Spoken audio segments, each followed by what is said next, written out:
Yes, we are ready. Greetings, Chief here, reporting for chat. Last week I talked about activities that I participated in while I was at Goodfellow Air Force Base. Had a little bit of show and tell. Was going to have show and tell today, but I have to dig really deep into my war chest, but I'll dig it out for next week. It'll be my photo of my classmates when I graduated school. I've already talked about, as I said, common block, and then that was shared with the Air Force personnel, and then secret block.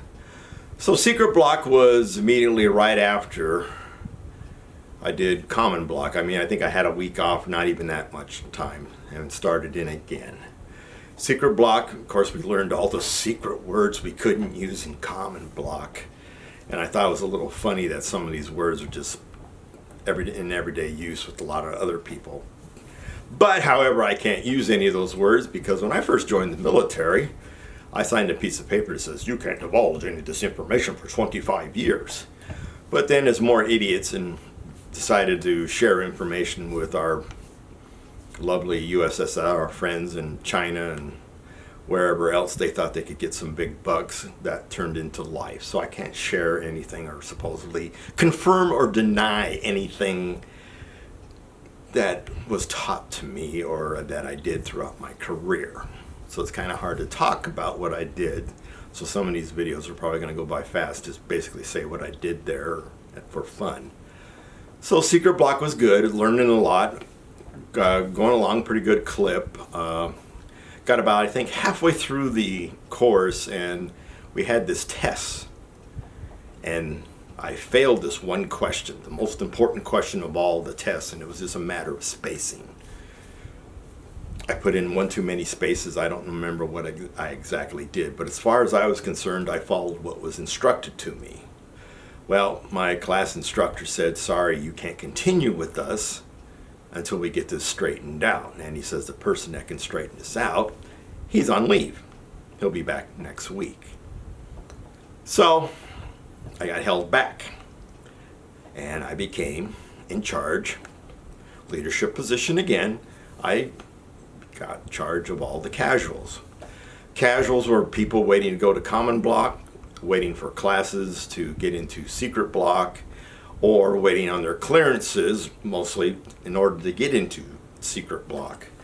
We had quite a few people that, since we were big and happy back then, I think we were like 781,000 active Army members when I first joined the military, so we had a lot of catch up to do on new clearances. And as a matter of fact, we had one particular female. Her clearance never came in, never came in, never came in. And after about 2 or 3 months of this, the commander, gave her the same situation like I was given when I had to go take care of my divorce, was you need to be actively participating in a school. And it does not look like your clearance is coming in. So they asked her what she wanted to be. I think she picked MP, military police. And as soon as she got her orders to go to the military police school, her clearance came in. But it was too late. Orders had already been issued, so she had to follow those orders. She was a little miffed. So I was in charge of the casuals. I think I was in charge for about 3 weeks. I had to wait a week for the class, the main instructor, show up. So as soon as he got back to work, he called me into his office right away and he says, okay, what's the problem? And I said, well, I failed this one question on the test. And I think I did a retest and failed it again. I can't remember which.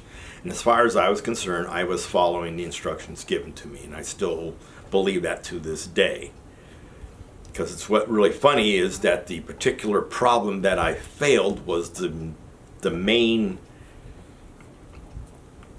thing I did when I got to my first unit, and lo and behold, I had been doing it correct all along, so I think their tests paper might have been messed up, but that's neither here nor there anymore.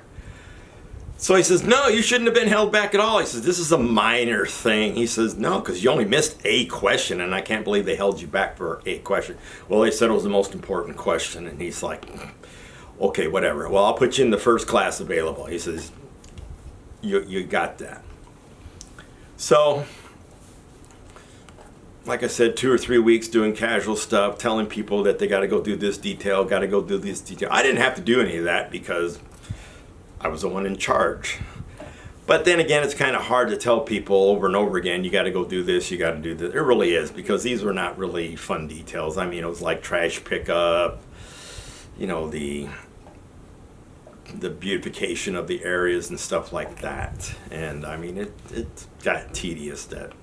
That's what you got to do for the casuals. But you got to have us actively doing something. So I guess picking up trash is productive. Yeah. So started in with a new class, and we were a fun class. I had to catch. They were already a class, and I just had to wait until they caught up to where I got ousted out. And the new group was just as fun as the first group. The first group was hilarious, but the second group, we were even more hilarious. Every Thursday we had to wear our Class Bs. Class Bs is slacks, short sleeve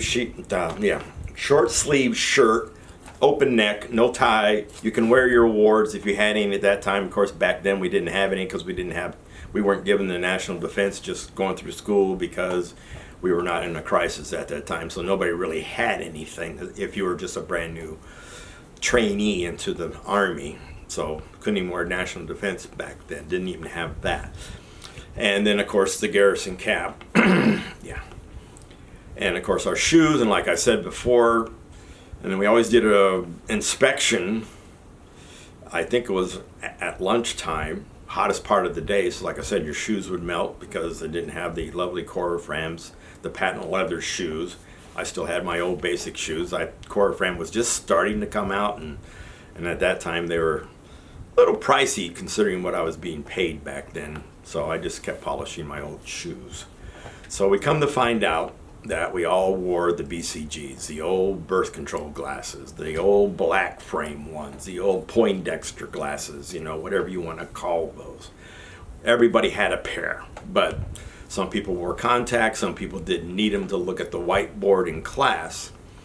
And when I show you the picture, our class instructor's a big old beefy guy, and he was an ex-tanker. So he would tell us stories about, you know, driving and firing in a tank and stuff like that, and we're all like, man, you're pretty big to be in a tank. He was a big beefy guy. You'll see hopefully next week in the photo. So we all brought our glasses on a Class B day because he had to wear his Class Bs, and of course he had all his ribbons and all his awards and everything on, and we were sitting there like we were paying attention, giving them all our attention. Everybody had ramrod straight back, you know, hands on the tabletop. And then every time he turned around and used the whiteboard, some of us would take our glasses off, some of us would put our glasses on. And then he'd spin around and see us all sitting like that. And he's like, what? What? And he would look down at his uniform and he'd be like, pulls out, look at his ribbons, like, do I got something out of place? Turn around, use the whiteboard, everybody would blah, blah, blah. We did that for a few minutes, and he was just getting more and more paranoid every time he spun around to look at us. And then finally we all slapped our glasses on. And then he spun around for the final time, and he's like checking himself all over again. And he's like,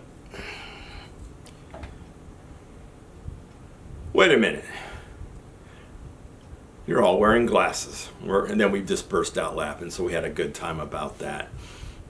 And as I said, we were a good class. That was like one of the biggest practical jokes that we pulled on him. And he said, I'm going to get you guys, but he really never did. And we had all kinds of fun. With that group, I did successful. Finally graduated. Like I said, I'll have a photo about that next week. And we just had lots of fun.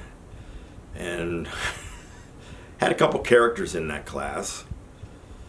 And I got my orders in the second half of class. That's right. Got my orders to go to Berlin. My first duty assignment, Berlin, Germany, or West Germany at that time.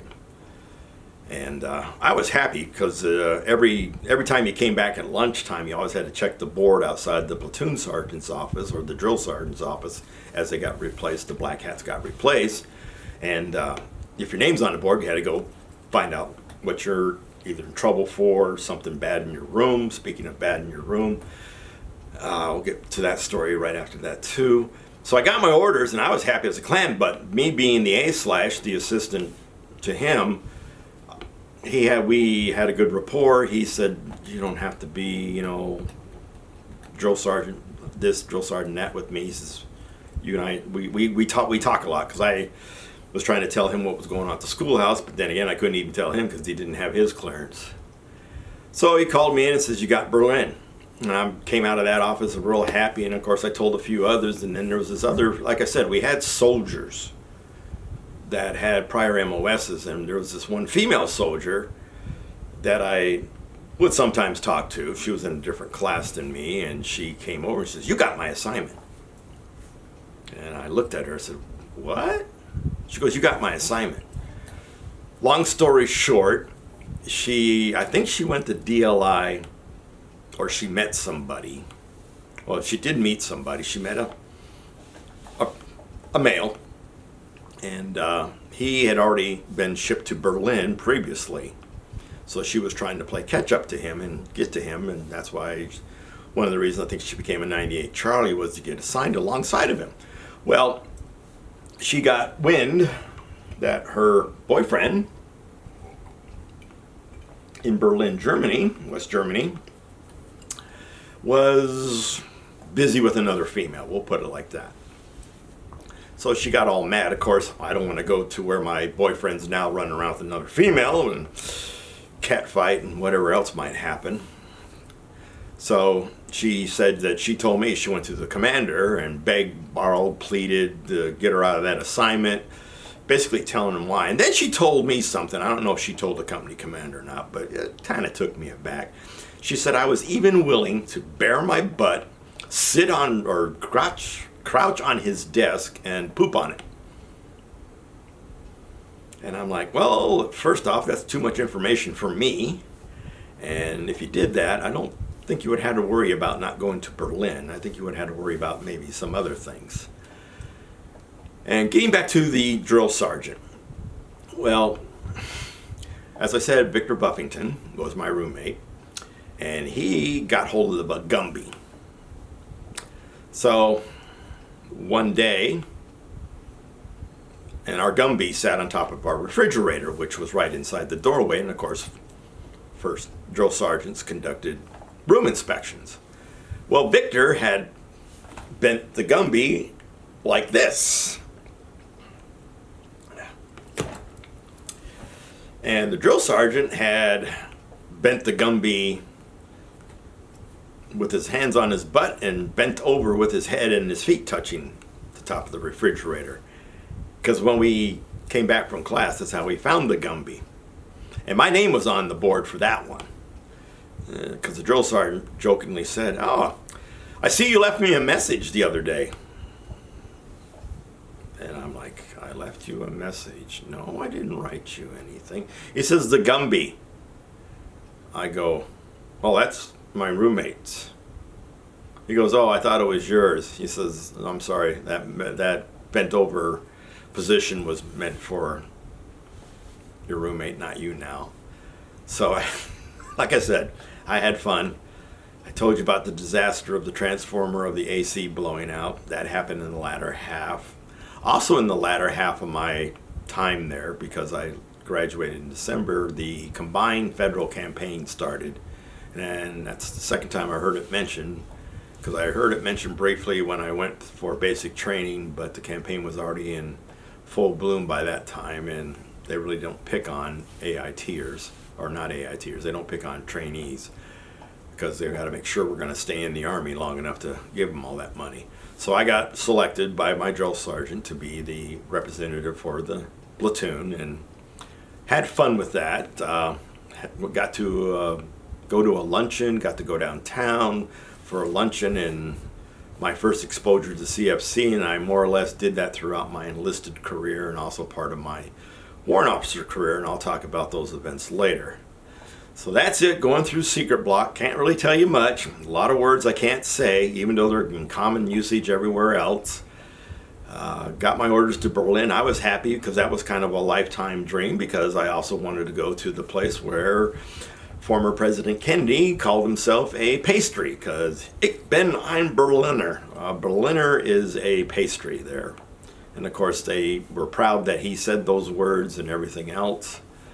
But I always wanted to go behind the wall, so to speak, because the Iron Curtain was still up at that time. And my roommate, when I told him I was going to Berlin, he thought Berlin was on the border and that West Berlin was on our good side and East Berlin was on the bad guy's side. And I said, oh no, I'm going to go to an island. He went to an island too. He went to Hawaii. And he says, oh man, he says, I'm glad you're going to Berlin and not me. And I'm like, pfft. So I'm going to have fun there. And I will. We'll talk more about Berlin when I get there. So this is Chief. Remember, freedom is not free. Thank a veteran. I got thanked today because I went to a company to buy some coffee. You can imagine which company it is. They finally opened up a place here in San Antonio. They're not a sponsor, so I'm not going to mention them by name yet. Maybe later on they'll become a sponsor. I really do hope so. But I got to get big enough for that. So this is Chief out. Freedom is not free. Thank a vet. See you next time.